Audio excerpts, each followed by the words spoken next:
क्या आपने कभी किसी के अपमान से रात भर नींद खोई है? क्या किसी के बोले हुए शब्द आज भी आपके दिल में चुभते हैं? लेकिन अगर मैं कहूं कि जो व्यक्ति आपका अपमान करता है, वह आपका सबसे बड़ा दुश्मन नहीं, बल्कि आपका सबसे बड़ा गुरु भी बन सकता है। महर्षि अष्टावक्र ने राजा जनक को एक ऐसा रहस्य बताया था, जिसे जानने के बाद कोई भी इंसान आपको कभी दुखी नहीं कर पाएगा। आखिर वह रहस्य क्या है? आइए जानते हैं। राजा जनक बोले, गुरुदेव, संसार में सबसे अधिक पीड़ा किस बात से होती है? अष्टावक्र ने धीरे धीरे अपनी आंखें खोलीं। उनके चेहरे पर वैसी ही शांति थी जैसी पूर्णिमा की रात चंद्रमा पर होती है।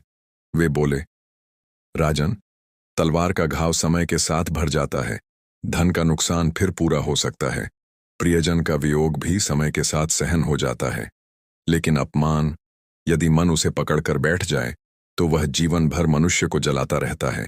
जनक ने सिर झुकाते हुए कहा, गुरुदेव, यही मेरी समस्या है। जब कोई मेरा अपमान करता है, मेरे भीतर क्रोध उठता है। मैं रातों तक उसी घटना को याद करता रहता हूं। मैं जानना चाहता हूं कि ऐसे व्यक्ति के साथ कैसा व्यवहार करना चाहिए। महर्षि अष्टावक्र मुस्कुराए। उन्होंने कहा, राजन, पहले यह जानो कि अपमान वास्तव में होता क्या है। जब तक तुम अपमान की जड़ नहीं समझोगे, तब तक उसका समाधान भी नहीं मिलेगा। इतना कहकर अष्टावक्र राजा जनक को आश्रम से बाहर ले गए। कुछ दूरी पर एक विशाल बरगद का वृक्ष खड़ा था। उसकी शाखाएं चारों दिशाओं में फैली थीं। अष्टावक्र ने पूछा, राजन, यदि कोई इस वृक्ष को गाली दे तो क्या यह वृक्ष दुखी होगा? जनक बोले, नहीं गुरुदेव, वृक्ष तो कुछ नहीं कहेगा। अष्टावक्र ने फिर पूछा, यदि कोई इसकी प्रशंसा करे कि यह संसार का सबसे सुंदर वृक्ष है, तो क्या यह प्रसन्न होकर नाचने लगेगा? जनक मुस्कुराए, नहीं गुरुदेव। अष्टावक्र बोले, यही आत्मज्ञानी की पहचान है। वह न प्रशंसा से फूलता है, न अपमान से टूटता है। राजा जनक कुछ क्षण मौन रहे। अष्टावक्र आगे बोले, राजन, संसार में दो प्रकार के लोग होते हैं। एक वे जो दूसरों के शब्दों से अपना मूल्य तय करते हैं, दूसरे वे जो अपने आत्मस्वरूप को जानते हैं। पहले लोग हर अपमान से टूट जाते हैं, दूसरे लोग मुस्कुराकर आगे बढ़ जाते हैं। जनक ने पूछा, लेकिन गुरुदेव, जब कोई हमारे सामने अपमान करता है, तब मन अपने आप दुखी हो जाता है। उसे कैसे रोकें? अष्टावक्र ने पास बहती नदी की ओर संकेत किया। इस नदी को देखो, इसमें कोई फूल डाले या कूड़ा, नदी बहती रहती है। यदि नदी हर वस्तु को पकड़कर बैठ जाए तो उसका प्रवाह रुक जाएगा। उसी प्रकार मन भी हर अपमान को पकड़कर बैठ जाता है, इसलिए वह अशांत रहता है। इतने में एक युवक दौड़ता हुआ आश्रम पहुंचा। वह बहुत क्रोधित था। उसने आते ही अष्टावक्र से कहा, आपके शिष्य ने मेरा सबके सामने अपमान किया है। मैं उसे कभी क्षमा नहीं करूंगा। अष्टावक्र शांत रहे। उन्होंने केवल इतना पूछा, यदि कोई तुम्हें उपहार दे और तुम उसे स्वीकार न करो, तो वह उपहार किसके पास रहेगा? युवक बोला, जिसने दिया उसी के पास। अष्टावक्र बोले, उसी प्रकार यदि कोई तुम्हें अपमान देता है और तुम उसे स्वीकार नहीं करते, तो अपमान उसी के पास रह जाता है जिसने दिया। युवक कुछ क्षण के लिए स्तब्ध रह गया। राजा जनक भी यह सुनकर गहरे विचार में डूब गए। अष्टावक्र बोले, राजन, संसार में अधिकांश लोग अपने भीतर के दुख, ईर्ष्या, असफलता और क्रोध को दूसरों पर फेंकते हैं। जो भीतर से दुखी होता है, वही दूसरों को दुख देना चाहता है। इसलिए किसी का अपमान उसके चरित्र का परिचय देता है, तुम्हारे मूल्य का नहीं। जनक ने पूछा, तो क्या हमें हर अपमान सह लेना चाहिए? अष्टावक्र ने कहा, नहीं राजन, सहना और स्वीकार करना अलग बात है। अन्याय का उचित प्रतिकार करो, लेकिन क्रोध और प्रतिशोध से नहीं, विवेक और धैर्य से। यदि कोई तुम्हें अपमानित करता है और तुम भी वैसा ही उत्तर देते हो, तो तुम दोनों में कोई अंतर नहीं रह जाता। फिर जनक ने पूछा, गुरुदेव, यदि कोई व्यक्ति बार बार हमारा अपमान करे, बार बार हमें नीचा दिखाए, तब क्या करना चाहिए? क्या तब भी मौन रहना उचित है? अष्टावक्र मुस्कुराए और बोले, राजन, यही सबसे बड़ा रहस्य है। इसका उत्तर मैं तुम्हें कल दूंगा, क्योंकि हर अपमान का उत्तर मौन नहीं होता और हर मौन कमजोरी भी नहीं होता। प्रातःकाल होते ही वे फिर आश्रम पहुंचे और विनम्रता से बोले, गुरुदेव, कल आपने कहा था कि हर अपमान का उत्तर मौन नहीं होता। कृपया बताइए, कब मौन रहना चाहिए और कब उत्तर देना चाहिए? महर्षि अष्टावक्र ने मुस्कुराकर कहा, राजन, यदि कोई व्यक्ति कीचड़ में खड़ा होकर तुम्हें कीचड़ में आने के लिए ललकारे, तो क्या तुम उसके साथ उतर जाओगे?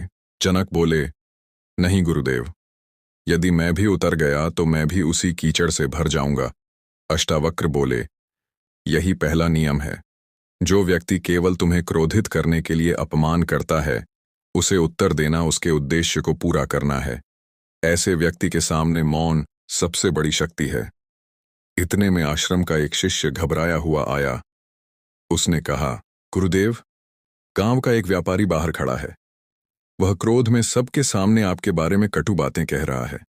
जनक ने सोचा कि अब गुरुदेव अवश्य उसे बुलाकर समझाएंगे, लेकिन अष्टावक्र शांत बैठे रहे। कुछ देर बाद व्यापारी स्वयं आश्रम में आ गया। उसका चेहरा क्रोध से लाल था। वह ऊंची आवाज में बोला, लोग कहते हैं कि तुम ज्ञानी हो। यदि इतने ज्ञानी हो तो मेरे प्रश्नों का उत्तर दो, या फिर मान लो कि तुम्हारा ज्ञान केवल दिखावा है। आश्रम के सभी शिष्य उत्तेजित हो उठे।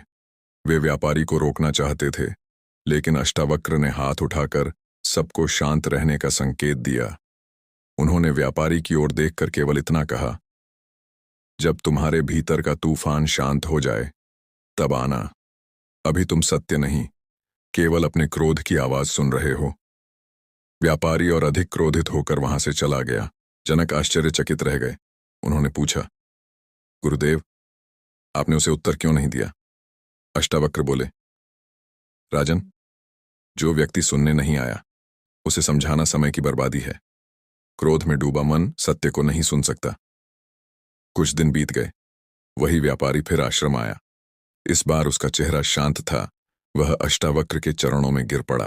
गुरुदेव, उस दिन मैं अपने व्यापार में हुए नुकसान के कारण क्रोध में था। मैंने अपना दुख आप पर उतार दिया। मुझे क्षमा कर दीजिए। अष्टावक्र ने उसे उठाकर गले लगा लिया। फिर जनक से बोले, देखा राजन, यदि उस दिन मैं भी क्रोध करता तो एक और शत्रु बन जाता, लेकिन मौन ने उसके भीतर पश्चाताप को जन्म दिया। जनक ने सिर हिलाया, पर उनके मन में अभी भी एक शंका थी। गुरुदेव, यदि कोई व्यक्ति बार बार हमारा अपमान करे, हमें कमजोर समझे और कभी न बदले, तब क्या करें?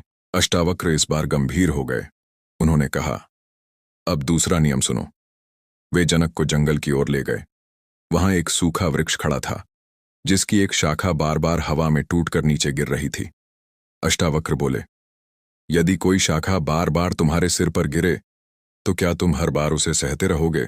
जनक बोले, नहीं गुरुदेव, मैं उस स्थान से हट जाऊंगा।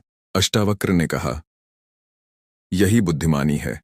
जो व्यक्ति बार बार तुम्हारा अपमान करता है, तुम्हारे आत्मसम्मान को चोट पहुंचाता है और बदलना नहीं चाहता, उससे दूरी बना लेना कमजोरी नहीं बल्कि विवेक है।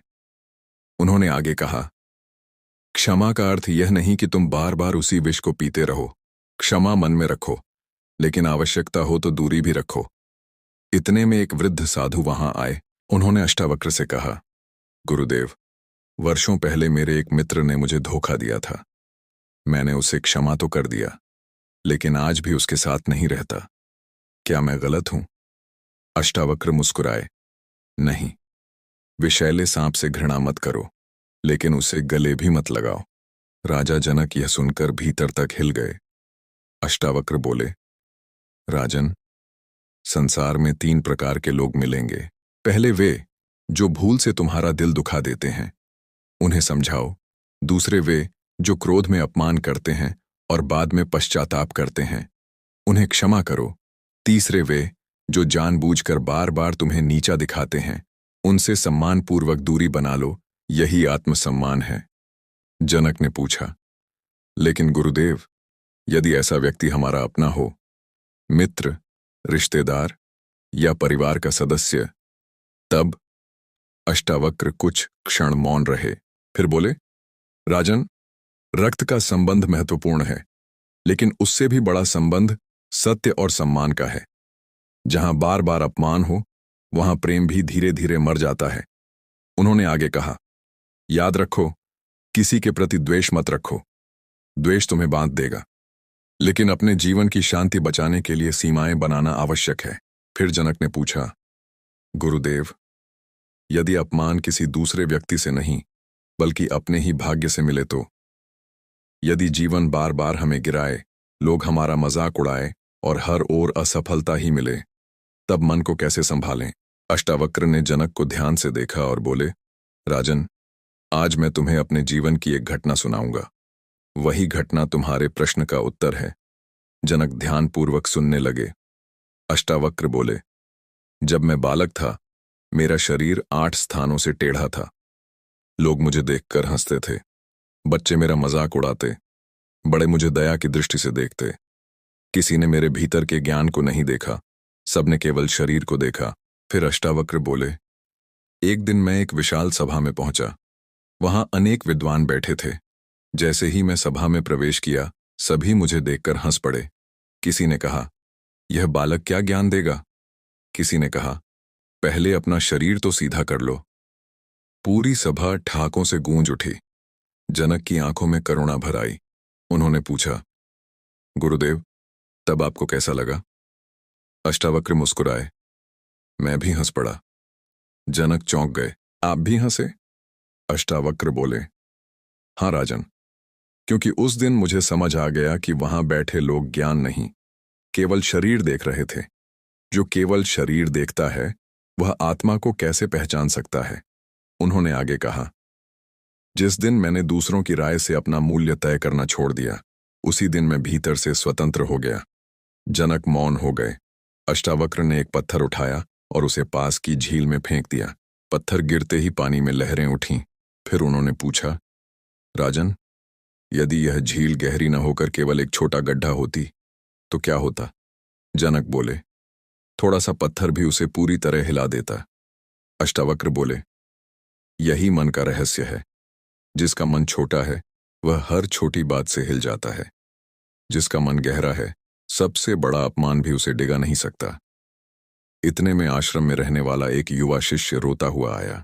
उसने कहा, गुरुदेव, गांव के लोगों ने मेरा बहुत अपमान किया। उन्होंने कहा कि मैं जीवन में कभी सफल नहीं हो सकता। अब मेरा मन किसी काम में नहीं लगता। अष्टावक्र ने उससे पूछा, तुम्हारे खेत में यदि कोई बीज बोने से पहले कह दे कि यहां कभी फसल नहीं उगेगी, तो क्या केवल उसके कह देने से खेत बंजर हो जाएगा? शिष्य बोला, नहीं गुरुदेव, यदि मैं परिश्रम करूंगा तो फसल अवश्य उगेगी। अष्टावक्र बोले, फिर दूसरों के शब्दों को अपने भविष्य का निर्णय क्यों मान लेते हो? शब्द भविष्य नहीं बदलते, कर्म बदलते हैं। शिष्य की आंखों से आंसू रुक गए। अष्टावक्र ने जनक की ओर देखकर कहा, राजन, संसार में लोग 2 कारणों से अपमान करते हैं। पहला, उन्हें स्वयं अपने भीतर कमी महसूस होती है। दूसरा, वे उस व्यक्ति से डरते हैं जो उनसे आगे निकल सकता है। जनक ने पूछा, क्या हर अपमान के पीछे यही कारण होता है? अष्टावक्र बोले, अधिकतर हाँ। जो भीतर से संतुष्ट है, वह किसी का अपमान नहीं करता। अपमान उसी की भाषा है जिसके भीतर अशांति है। उन्होंने आगे कहा, याद रखो, जब लोग तुम्हारे प्रयासों का मजाक उड़ाते हैं, तब वे तुम्हारी मंजिल नहीं जानते। वे केवल तुम्हारी वर्तमान स्थिति देखते हैं। कुछ देर बाद अष्टावक्र जनक को आश्रम के पीछे ले गए। वहां एक छोटा सा बांस का पौधा लगा था। उन्होंने पूछा, राजन, क्या तुम्हें पता है कि बांस का बीज कई वर्षों तक जमीन के ऊपर लगभग कुछ भी दिखाई नहीं देता? जनक बोले, हाँ गुरुदेव, ऐसा सुना है। अष्टावक्र बोले, लोग समझते हैं कि बीज व्यर्थ है, लेकिन उसी समय उसकी जड़ें धरती के भीतर फैल रही होती हैं। फिर एक समय आता है जब वही बांस बहुत तेजी से ऊंचा उठता है। मनुष्य का जीवन भी ऐसा ही है।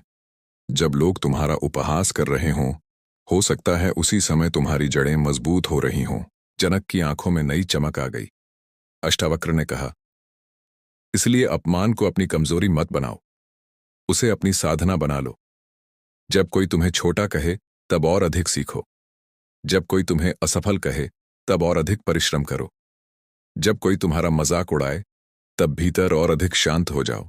फिर उन्होंने एक वाक्य कहा जिसे सुनकर जनक का सिर श्रद्धा से झुक गया, जिस दिन तुम्हें अपने सत्य का अनुभव हो जाएगा, उस दिन संसार की प्रशंसा और अपमान दोनों तुम्हारे लिए समान हो जाएंगे। अब जनक ने जाना कि अपमान का उत्तर हर बार क्रोध नहीं होता। उन्होंने समझा कि कभी मौन सबसे बड़ा उत्तर होता है, कभी विवेकपूर्ण शब्द और कभी सम्मानपूर्वक दूरी। लेकिन एक प्रश्न अभी भी उनके हृदय में जीवित था। उन्होंने अष्टावक्र के सामने हाथ जोड़कर कहा, गुरुदेव, मैं लोगों को क्षमा तो कर देता हूं, लेकिन उनका कहा हुआ अपमान बार बार याद आ जाता है। वर्षों बाद भी वे शब्द मन में गूंजते रहते हैं। क्या यही क्षमा है? अष्टावक्र ने शांत स्वर में कहा, नहीं राजन, जिसने केवल शब्दों से क्षमा की उसने क्षमा नहीं की। सच्ची क्षमा वहां होती है जहां मन उस घटना को पकड़ना छोड़ देता है। जनक ने पूछा, लेकिन मन छोड़ता क्यों नहीं? अष्टावक्र ने पास रखा एक मिट्टी का घड़ा उठाया। उसमें थोड़ा सा स्वच्छ जल भरा था। उन्होंने उसमें एक मुट्ठी राख डाल दी। जल तुरंत मटमैला हो गया। फिर बोले, यदि मैं इस जल को बार बार हिलाता रहूं तो क्या यह कभी साफ होगा? जनक बोले, नहीं गुरुदेव, और यदि इसे कुछ समय के लिए बिल्कुल स्थिर छोड़ दूं, तब राख नीचे बैठ जाएगी और जल फिर से स्वच्छ दिखाई देगा। अष्टावक्र मुस्कुराए, यही मन का नियम है। तुम अपमान को भूलना नहीं चाहते, तुम उसे बार बार याद करके हिलाते रहते हो। हर बार जब तुम उस घटना को दोहराते हो, घाव फिर से ताजा हो जाता है। कुछ क्षण मौन छा गया। फिर अष्टावक्र बोले, राजन, समय घाव नहीं भरता। घाव तब भरता है जब मन उसे कुरेदना बंद कर देता है। उसी समय एक वृद्ध व्यक्ति आश्रम में आया। उसकी आंखों में आंसू थे। वह बोला, गुरुदेव, मेरे छोटे भाई ने वर्षों पहले धन के लिए मेरा अपमान किया था। उसने मुझे घर से निकाल दिया। आज वह मुझसे क्षमा मांग रहा है, लेकिन मेरा मन उसे स्वीकार नहीं कर पा रहा। अष्टावक्र ने उससे पूछा, इन वर्षों में सबसे अधिक कष्ट किसे हुआ? वृद्ध बोला, मुझे। और तुम्हारा भाई? वह तो अपना जीवन जीता रहा। अष्टावक्र बोले, यही तो समस्या है। जिसने तुम्हारा अपमान किया वह आगे बढ़ गया, लेकिन तुम उसी घटना को अपने कंधों पर उठाए घूमते रहे। उसने तुम्हें एक बार दुख दिया, लेकिन तुमने स्वयं को हजारों बार दुख दिया। यह सुनकर वृद्ध की आंखों से आंसू बहने लगे। अष्टावक्र ने राजा जनक की ओर देखा। उन्होंने कहा, राजन, याद रखो, संसार में कोई भी व्यक्ति तुम्हें उतना दुख नहीं दे सकता जितना तुम्हारा अपना मन देता है। अपमान करने वाला केवल एक वाक्य बोलता है, बाकी पूरी कहानी तुम्हारा मन लिखता है। जनक के भीतर जैसे कोई गांठ खुलने लगी। अष्टावक्र ने अंतिम शिक्षा दी। उन्होंने कहा, जिस दिन तुम अपने वास्तविक स्वरूप को जान लोगे, उसी दिन अपमान समाप्त हो जाएगा। जनक ने पूछा, कैसे गुरुदेव? अष्टावक्र बोले, जो स्वयं को केवल शरीर मानता है वही अपमानित होता है। जो स्वयं को पद मानता है वही सम्मान खोने से डरता है। जो स्वयं को धन मानता है वही गरीबी से डरता है। लेकिन जो स्वयं को आत्मा जान लेता है उसे कोई अपमानित नहीं कर सकता। फिर अष्टावक्र ने जीवन का सबसे गहरा रहस्य बताया। उन्होंने कहा, यदि कोई तुम्हारा अपमान करे तो पहले अपने भीतर 3 प्रश्न पूछो। पहला, क्या उसकी बात सत्य है? यदि सत्य है तो उसे सुधार लो। दूसरा, क्या उसकी बात असत्य है? यदि असत्य है तो चिंता क्यों? तीसरा, क्या यह व्यक्ति मेरे जीवन का मार्गदर्शक है? यदि नहीं तो उसके शब्दों को इतना महत्व क्यों देना? इन 3 प्रश्नों का उत्तर मिलते ही मन शांत होने लगता है। यही अष्टावक्र की शिक्षा है। अपमान का सबसे बड़ा उत्तर प्रतिशोध नहीं, बल्कि ऐसा आत्मज्ञान है जहां अपमान पहुंच ही न सके।